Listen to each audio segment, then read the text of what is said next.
Elias Grant stepped off the transport ramp into Grathuun Prime's training compound and immediately regretted not wearing thermal lining.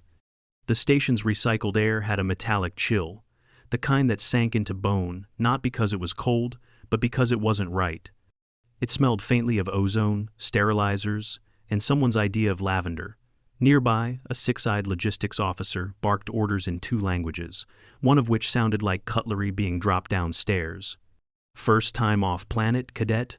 a passing instructor asked, not pausing for an answer. Elias adjusted the strap of his duffel bag, shoulders back, jaw clenched. The alien gaze didn't bother him yet. He was used to being stared at, no horns, no natural armor, no sharp barbs or scales. Just 5'9" of Terran-grade meat in standard-issue fatigues. Compared to the insectoid Khalith or the stone-skinned Huron cadets unloading gear nearby, Elias looked like someone had brought a snack to a battlefield. He caught the tail end of a murmur from a group of armored trainees clustered near the sparring cages. "That's the Deathworlder? Made of skin, just skin. No natural defense, not even redundant organs. He won't last a week." Elias didn't respond.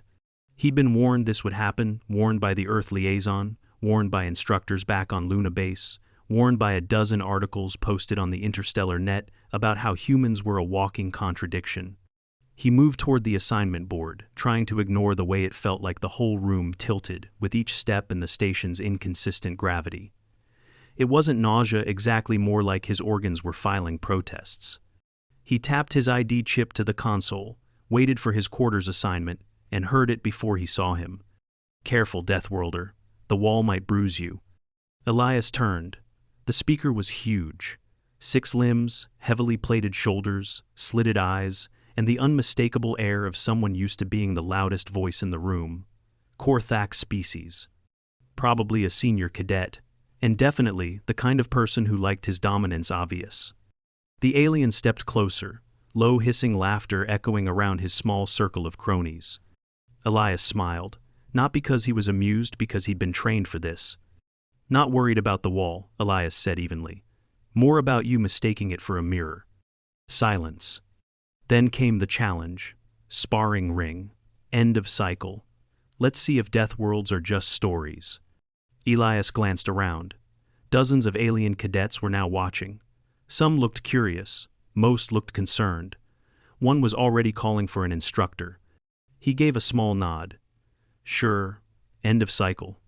As he walked off toward his bunk, heart pounding beneath the calm exterior, he knew 2 things with absolute certainty. 1, he was being baited into a humiliation match. 2, he was going to make them remember exactly why Earth was called a death world. His bunk was little more than a compartment built for someone with half his width and twice the limbs. The ceiling sloped oddly. The cot hissed when he sat. The water dispenser dispensed something that had the color of rust and the consistency of broth. He left it alone. He didn't waste time with a nap. Instead, he opened his footlocker, retrieved the resistance bands, and began his warm-up routine: stretch, controlled breathing, mobility checks. One of the bands snapped from old tension. He swore softly and adjusted. No time to worry about minor annoyances. Earth gravity had made him denser, tougher in ways the others couldn't see, but that didn't mean he could slack off. He'd spent his youth wrestling on red clay fields and his military prep years learning how to outmaneuver opponents with double his mass. He didn't have claws, but he had leverage. He didn't have a shell, but he had joints that bent the right way when it counted. He knew how to break down something big, but that didn't mean this would be easy. He wasn't fighting a training bot. Threx was Corthak. Those exoskeletal plates weren't just armor. They were part of him. If Elias miscalculated, even a glancing blow could bruise a kidney or snap a rib. The last thing he needed was to get himself shipped home in a stasis pod with internal bleeding. By the time the cycle's end neared, he'd gone through 2 liters of hydration paste, a basic protein ration, and 40 minutes of mental prep. He wasn't cocky. He was wired, keyed up, not because he wanted to win, but because he needed to survive. The arena was technically a multi-species neutral exercise space, but it looked more like an oversized terrarium with reinforced panels and an uneven gravity field. Observation decks hovered on 3 levels, packed with cadets leaning in, some recording, Elias spotted a familiar instructor in the corner, arms folded, expression unreadable. Good. Someone would intervene if Threx got too carried away. Hopefully. Threx was already in the ring, stretching his upper limbs with exaggerated rolls. His entourage clung to the perimeter, chattering in short, sharp phrases Elias didn't understand. Probably not compliments. He stepped through the boundary field and immediately felt the micro-pressure shift. The ring was set to 1, 2, G. Not Earth standard. He'd have to move carefully. "You sure about this, mammal?" Threx asked as he approached, his armored chest plates rising and falling with amusement. Elias adjusted his stance. "You're the one who challenged me. Let's get it over with." Threx lunged without warning.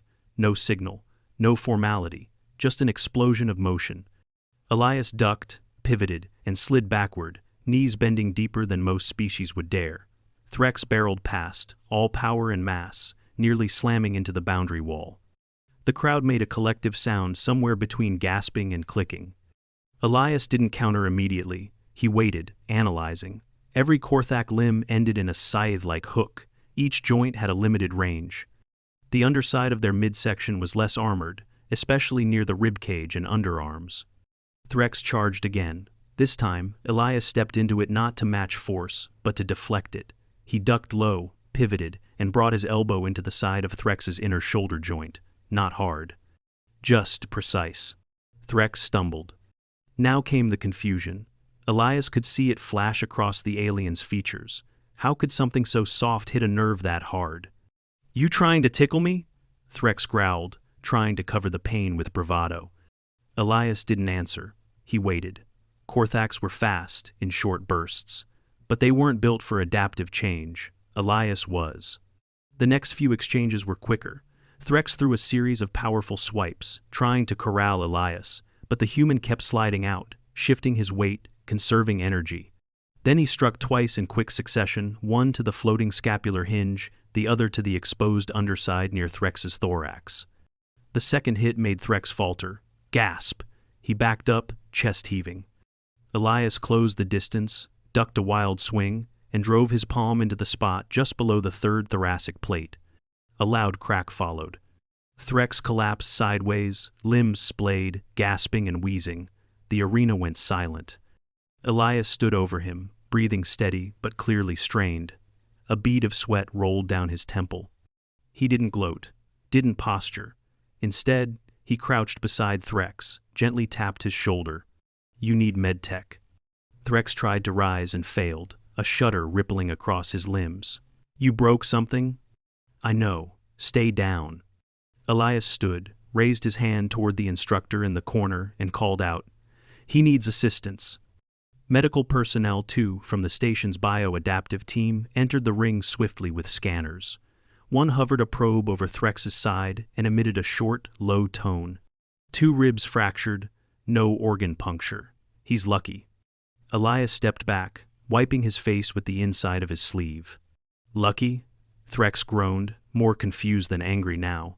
"You're not even armored." "No, just trained." He turned and exited the ring without fanfare, every eye following him, the term Deathworlder now echoing in an entirely different register. And in the medbay, as Threx lay hooked up to osteo-regeneration monitors, wincing with every breath, he watched the fight footage on loop, every movement, every step, every calculated strike. He paused it on Elias's face just before the final blow. And for the first time, he felt something entirely new. Respect, and maybe a bit of fear. The morning after the fight, the academy cafeteria fell into a silence so deep, Elias could hear the filtration vents humming overhead. He entered like he always did, quiet, head high, tray in hand, but the air had changed. Conversations halted mid-word. Trays froze mid-air. The usual cafeteria din, with its clatter of utensils and multilingual bickering, shrank to whispers. He ignored it and made for the human-compatible food station. The options were barely edible, some root-based stew that reeked of ammonia, and something called reconstituted protein loaf. But he'd eaten worse on Mars rotation. He scooped what passed for breakfast onto his tray and turned toward the rows of tables. No one sat near the center today. That whole section had cleared. He picked a table in the corner and sat, alone, as usual. But now the solitude wasn't dismissive, it was wary. He felt the stares, the glances that snapped away when he looked up. Even the hulking Huron twins, who usually argued with each other while smashing nutrient cubes into paste, were whispering. Elias wasn't flattered. He wasn't even relieved. He was tired. His right wrist ached from the impact, though he hadn't shown it. He'd iced it quietly in his bunk and wrapped it in a low compression support band under his sleeve. Nothing broken, but a nasty sprain. He'd been more worried about Threx. That final strike was necessary but brutal. Still, Threx was lucky. The med team had stabilized him within minutes, administered bone regrowth nanogel, and sedated him for the first night. No surgery, no complications. And yet, Elias couldn't shake the memory of the way Threx had looked at him before blacking out, not with hatred, not even shame. It was confusion, the kind that didn't just bruise ego, but rewrote frameworks. That, more than anything, made Elias uneasy. He stabbed at his meal with the side of his spoon and forced down a bite. A shadow fell across his tray. "May I sit?" Elias looked up to see a lanky, chitinous cadet, the insectoid Calith species, holding a tray loaded with nutrient gels and textured paste.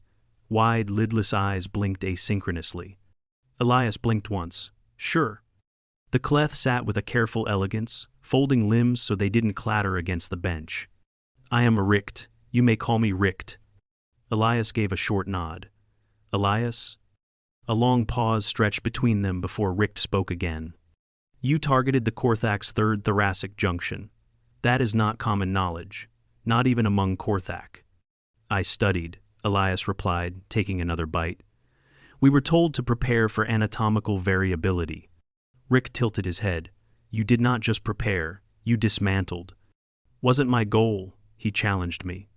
"Yes, but you chose how to respond. You did not aim for embarrassment, you aimed for conclusion." Elias looked up, the spoon halfway to his mouth. That, he thought, was a disturbingly accurate summary. "Why are you really here, Terran?" That question was more loaded than Richt probably meant it to be. Elias set the spoon down and leaned back slightly. "Same as you. Training, tactical engineering, combat readiness, defense protocol. Deathworlders do not apply to be engineers, they apply to survive." Elias gave a humorless smile. "Those aren't mutually exclusive." Across the room, a chair scraped. A group of younger cadets, 3 Avani with glimmering opalescent skin, whispered, glanced, and scurried out of the room with half-eaten trays. Richt followed their motion with slow, deliberate head turns. "You've caused a cultural fracture, Elias Grant. The idea of your kind has become inconvenient." Elias's brow furrowed. "Because I fought back? Because you won?" He didn't answer. What was there to say? That he hadn't meant to win? That he only did what he had to? That he didn't enjoy it? He'd gone into the ring expecting pain, maybe injury, maybe the kind of bruise that blooms into a medical discharge. What he hadn't expected was to come out of it with a reputation. 3 days later, Threx was released from medbay under movement restriction protocols. The rumor that he'd broken 2 ribs turned out to be partially incorrect. It was 3. One of them had fractured near a neural bundle, which explained the breathing trouble. Elias had been careful, but not enough to avoid serious damage. Still, there was no internal bleeding, and recovery under medtech supervision was proceeding as expected. Corthak's skeletal regeneration took about 6 days under nanogel and active rest. Threx was confined to a low-grav wing of the dorms and given a daily mobility regimen. What surprised Elias most was the message he received. "Request for discussion. Location. Recovery Deck C, Node 4. Threx."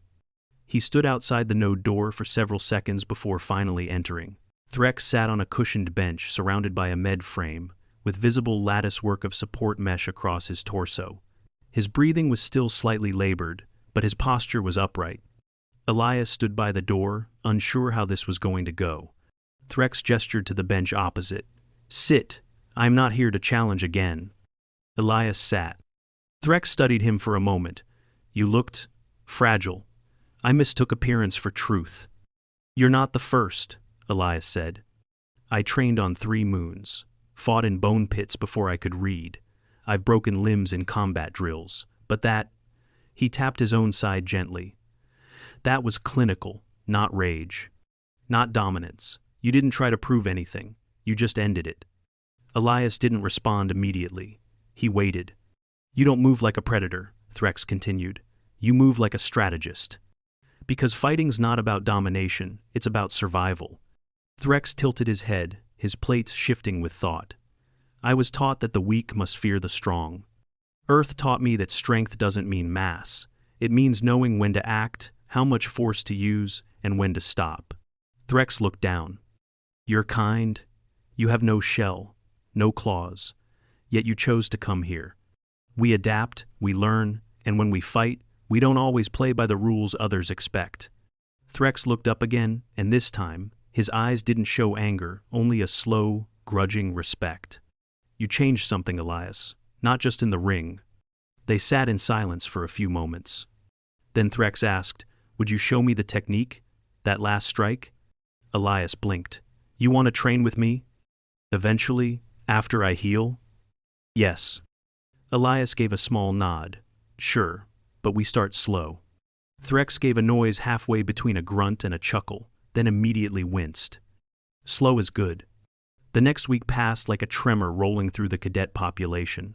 The whispers didn't stop, they changed direction. Elias wasn't feared. Exactly. He was examined. Cadets from species that had once laughed behind his back now watched his sparring sessions from a distance. A few asked polite, hesitant questions. Two of the Bronnerie, a race of amphibious tacticians, asked him to review their grappling form. A Huron cadet offered him his spot in line at the 0G chamber. Richt appeared at his meals regularly now, part conversation partner, part observer. And more than anything, he noticed the subtle shift. People stopped using Deathworlder as a joke. Now, it came out quieter, measured, with respect. But not everyone had adapted. Instructor Varlek, a leathery, bird-like tactician with little patience for social drama, summoned Elias to a private debrief. You're not in trouble, she said immediately, her talons tapping the desk surface. But your file's been flagged. Internal analysis review. You're now categorized under Tier 2 uncontrolled response profiles. Elias frowned. I didn't lose control. No, that's not what it means. It means you are now a combatant that others may not fully understand. That makes you unpredictable, which makes you inconvenient. Elias folded his hands. What's the recommendation? Officially, tactical caution in sparring assignments, no unauthorized demonstrations, psychological screening every 30 days. Unofficially? She leaned in slightly. You've made yourself very visible. Use that wisely. He nodded. As he left the office, he noticed two junior cadets watching him from the hall, wide-eyed. The ripples were still spreading. That night, Elias lay in his bunk, wrists throbbing slightly, ribs sore from a collision with a training bot earlier. He scrolled through a message from his sister back on Earth, a short video of their dog chasing a drone, followed by her usual sign-off. Don't let them break you, but don't become one of them either. Love, Sadie. He closed the message and stared at the bunk ceiling, a patch of paint peeling near the corner. He hadn't come here to make a name. He'd come to prove humans belonged at the table, that adaptation, not armor, was Earth's greatest defense. He didn't want fear. He wanted acknowledgement. And now, somehow, he'd earned both. The atmosphere in the Grathuun Prime Defense Academy shifted slowly, like gravity adjusting in increments too small to measure. Elias noticed it most in the training halls. Not in the obvious things, no one threw medals at him or patted him on the back, but formations loosened when he walked by. Cadets who'd previously pretended he didn't exist now nodded in acknowledgement. Even the instructors paused a beat longer during drills if he asked a question. But the change wasn't all good. Respect brought attention brought scrutiny, and some didn't take kindly to having their species' sense of superiority rearranged by a soft-skinned upstart from a barely charted blue sphere. It started small. His training assignments began doubling in complexity. He was moved to the upper track simulations weeks ahead of schedule, while most others were still drilling planetary evacuation protocols. One morning, he found his dorm's oxygen mix calibrated just 0.5% lower than standard, not dangerous, but enough to cause fatigue if he hadn't noticed. He did, reported it. No one claimed responsibility. "Watch your back," Richt had said that day, gently pushing a nutrient pouch across the table. "Your presence destabilized more than Threx's ribcage." Elias had nodded. He wasn't paranoid, just aware. Earth had taught him that comfort was always temporary. And yet, the Academy wasn't a threat. Not really. It was an opportunity, and opportunity meant pressure. On day 36 of his cycle rotation, Elias stepped into the interspecies tactics lab and found a surprise waiting. Threx. Out of med wraps, cleared for light training. His upper torso still moved with stiffness, but his expression held focus. He nodded once at Elias as he entered.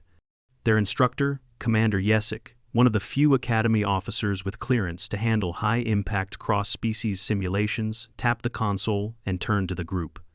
"You've all been sorted into pairs for today's strategic breakdowns. Focus is movement cohesion, environmental disadvantage, and opponent prediction." Her three eyes swept the room. "Grant, Threx, you're together." A rustle went through the cadets, not laughter this time, but something closer to curiosity, even concern.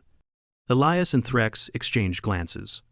"Ground or upper level?" Elias asked, as they walked to their assigned station. "Upper," Threx said, flexing his primary limbs with care. "Fewer corners."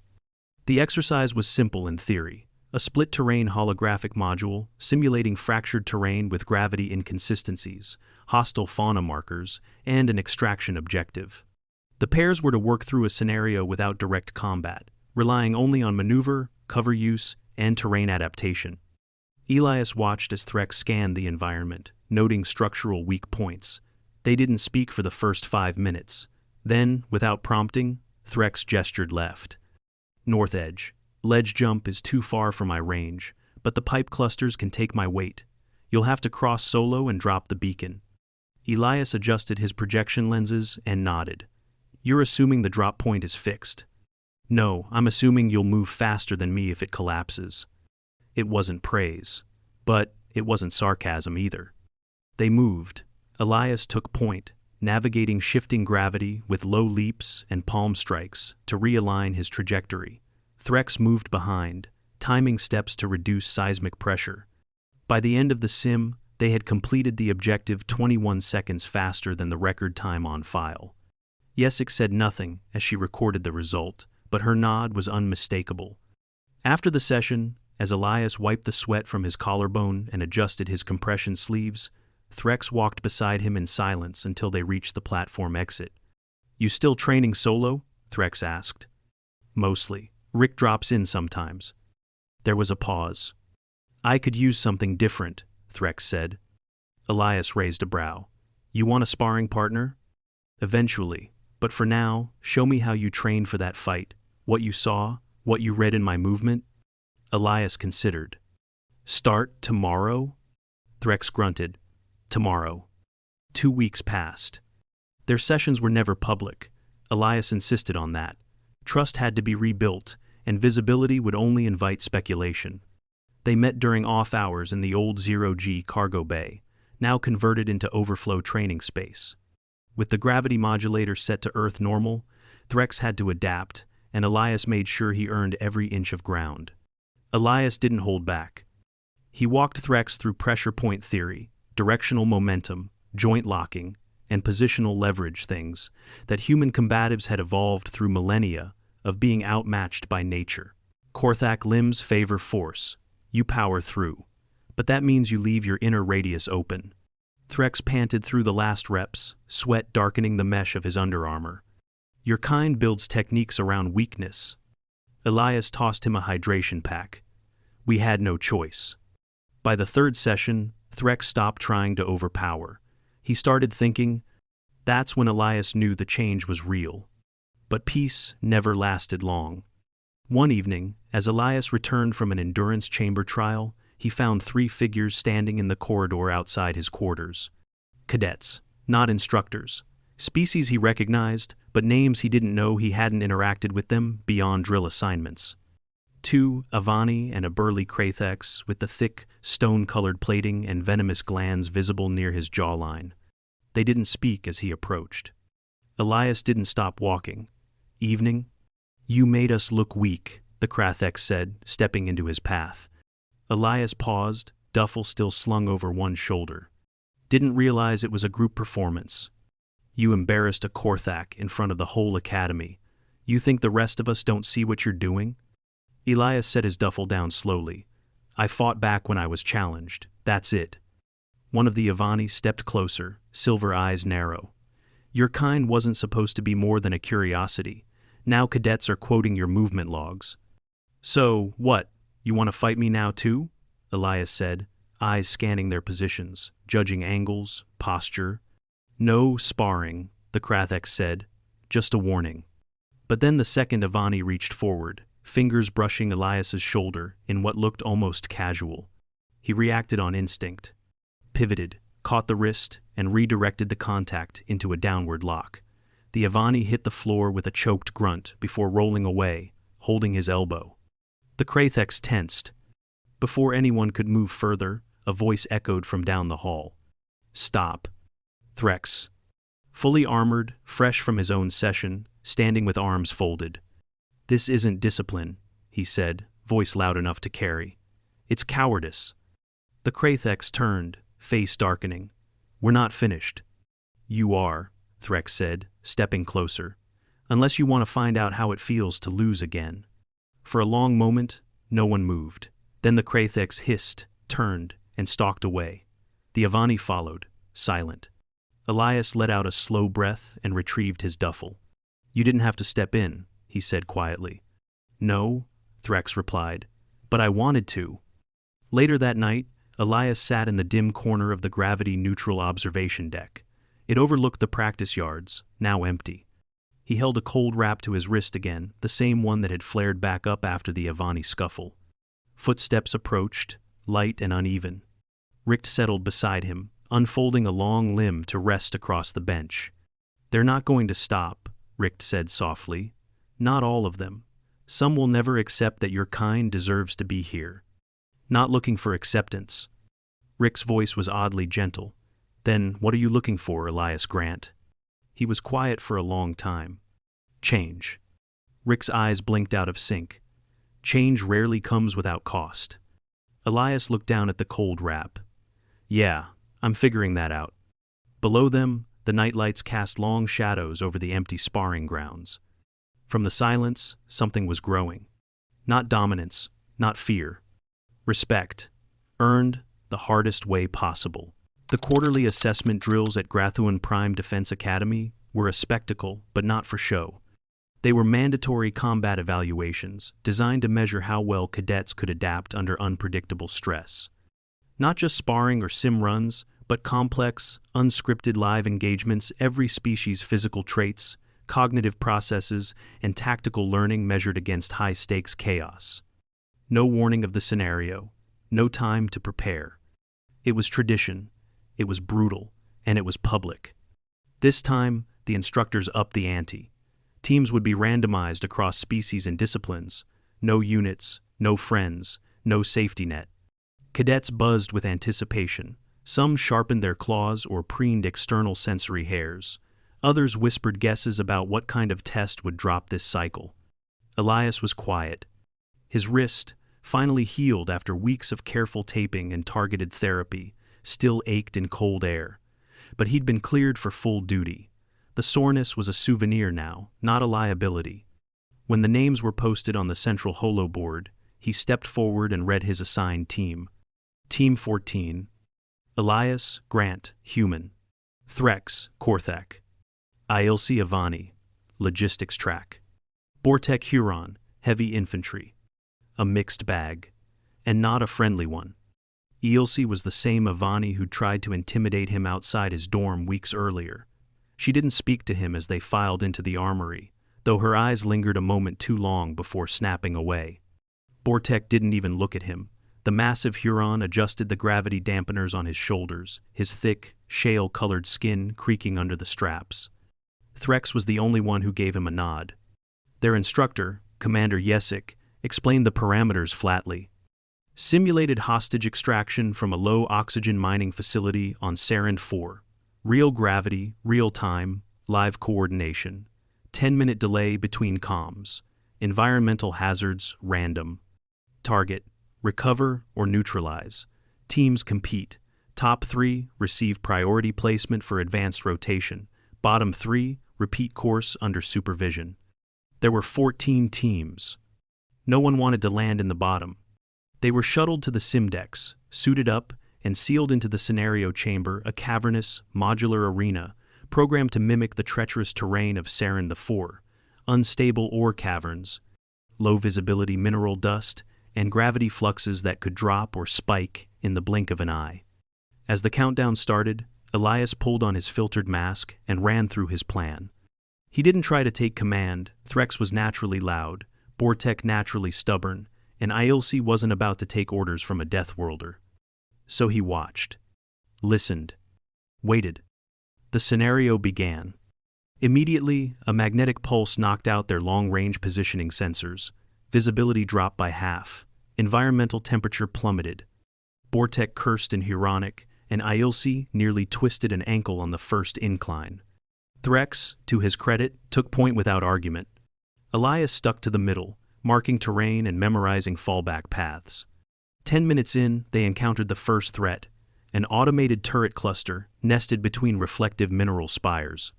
Refraction's scrambling it, Elias said. We can't go frontal. Bortek disagreed.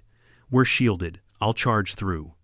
You're shielded for impact, not plasma. Your backplate's exposed. Then don't let it shoot me in the back. Elias glanced at Threx, who offered a shrug. He wants to charge. Let him charge. Elias didn't argue. He just moved before Bortek could. He dashed right, staying low, triggering a false signal relay with his multi-tool. The turret snapped to attention, tracking the motion. Then it fired into a secondary reflection Elias had aimed with a scrap of polished debris. The bolt hit its own housing. Sparks flew. The system shut down. Bortek froze halfway through his charge. That was not brute force, the Huron muttered. No, Elias said. It was physics. They kept moving. The facility map was partial. Half-collapsed mining shafts forced detours. Ielsi grew more vocal about avoiding unnecessary risk. Elias didn't blame her. She was logistics, not trained for frontline stress. So he shifted his approach. You take over nav tracking, he told her quietly. Keep us aligned with the target beacon. And you? She asked, suspicious. I'll handle anything that tries to eat us before we get there. By the time they reached the hostage location, 2 other teams had already triggered defensive responses. The hostages simulated civilian actors, had panicked and fled into adjacent tunnels. One team lost a member to an overpowered oxygen cutout. Team 14 found the last 2 civilians huddled behind a storage crate, gasping through cracked masks. We can't carry them both, Bortek said. Not through those tunnels. One at a time, or we both risk collapse. I'll go, Elias said, already unsealing his backup oxygen. You're the smallest, Threx agreed. Fastest through the narrow passage. Ielsi frowned.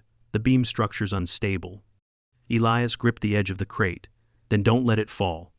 He slung the first civilian over his shoulder and ran, the dust stinging his eyes even through the mask. Halfway through the tunnel, the floor gave slightly beneath his foot. He caught himself, adjusted, kept going. Dropped the civilian safely near the evac beacon, then turned back. The second trip was harder. His legs burned from the constant gravity shifts. His lungs itched from trace particulate, even through the mask. But he didn't slow. By the time he exited the tunnel the second time, he was soaked through and moving on instinct. They reached the evac point just as the buzzer rang. Time, 11 minutes, 44 seconds. Third fastest. The rankings were posted the next morning. Team 14 had placed second. Officially, the debrief praised coordination under duress and cross-species adaptability. Unofficially, the whispers started again. But they were different now. Ielsi stopped him in the corridor later that day. You risked yourself instead of letting Bortek go first. Elias paused. He wouldn't have fit through that shaft. You could have waited. We all could have gone back together. And waste 30 seconds we didn't have? She nodded slowly. I misjudged you. He shrugged. You wouldn't be the first. Threx walked up behind her, arms crossed. Cadet Grant, you are now officially boring.